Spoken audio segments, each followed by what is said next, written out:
Hi, this is Jim Phillips with Remember Veteran Grave Markers. Today we're going to introduce a new series we have. It's called Tools of the Trade, Getting Started. I hope you enjoy it. Hello, this is Jim Phillips with Remember Veteran Grave Markers.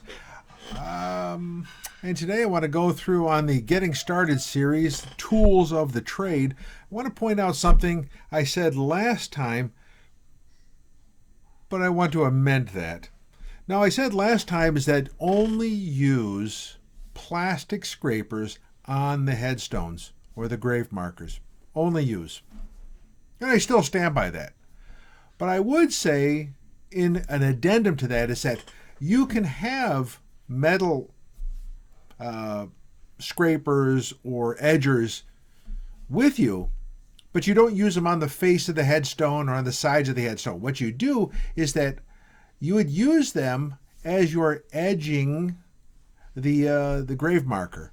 So if you have a flat grave marker and it's all covered by grass, you have to find the edges, and then you have to kind of trim the edges around the grave marker.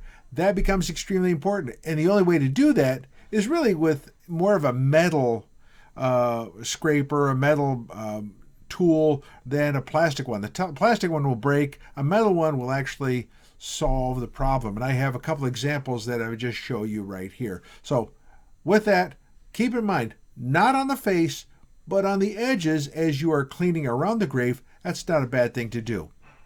All right. Put that in your toolbox.